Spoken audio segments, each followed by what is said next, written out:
The rain tapped softly on the window, matching the heavy feeling in Emma's heart.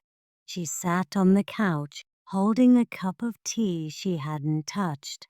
Across from her, Jake's phone lay on the table, its screen glowing faintly. Jake was in the kitchen, humming a tune that used to make her smile, but now felt distant. Something was wrong. Emma couldn't explain it, but she felt it. Jake, her husband of 10 years, wasn't the same. He worked late more often, spent more time on his phone, and seemed distracted even when he was home. She had tried to ignore it, telling herself it was all in her head, but the nagging doubt wouldn't go away. One night, when Jake was in the shower, Emma gave in to her curiosity. Her hands trembled as she picked up his phone. She unlocked it, hoping to find nothing. Instead, she found texts from someone named Sophia. The messages were like a knife to her heart. Jake was telling this woman things he hadn't said to Emma in a long time.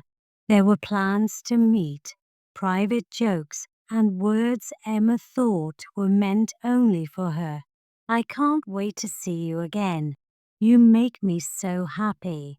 Emma put the phone down, her mind spinning. She couldn't breathe. She wanted to storm into the bathroom and confront him, but something held her back. Fear, doubt, pain. Instead, she went to bed, staring at the ceiling all night, while Jake slept beside her, unaware of her broken heart. The next morning, Emma decided she needed to be sure before she said anything. She watched Jake closely. When he said he had a work meeting, she followed him. Sitting in her car, hidden, she saw him meet a woman in a small cafe. They were holding hands, laughing like they shared a secret world. Emma's heart shattered. She took pictures with her phone, though her hands were shaking so badly the images were blurry. She didn't know why she took them, maybe for proof. Maybe because she needed to see it with her own eyes. 2 nights later, Emma couldn't hold it in anymore. While Jake was on the couch, scrolling through his phone, Emma sat across from him with a folder in her hands. "Jake," she said, her voice trembling but steady, "we need to talk." Jake looked up, surprised. "What's wrong?" "I know about Sophia," she said, pushing the folder toward him. Jake's face turned pale as he opened it and saw the texts and photos. He didn't try to deny it. Instead, he covered his face with his hands. "I'm so sorry, Emma," he said quietly. "I didn't mean for this to happen." Emma's tears spilled over. "You didn't mean for this to happen? You've been lying to me for months. You chose her over me." Jake tried to explain.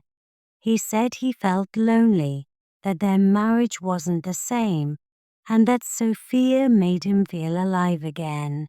Every word felt like another crack in Emma's heart. "Do you love her?" she asked, her voice barely a whisper. Jake hesitated. That hesitation was all Emma needed to know the answer. In the days that followed, Emma didn't know what to do. Her friends told her to leave Jake. Her mom reminded her that marriage wasn't easy and needed work. But Emma was confused and hurt. She loved Jake, but how could she forgive what he had done? One evening, Emma sat alone, looking at old photos of their life together. She thought about the good times, the laughter, the love they once had.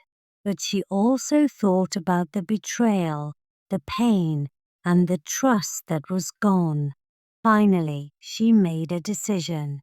She called Jake to sit down with her. "I can't forgive you," she said softly. "Not now. Maybe not ever. I need time to figure out who I am without you." Jake nodded, tears in his eyes. "I understand. I'm so sorry, Emma. I wish I could take it all back." Emma packed her bags that night. As she stepped outside, the rain began to fall again. She felt the tears on her cheeks mix with the rain, but for the first time in months, she also felt something else, a small glimmer of hope.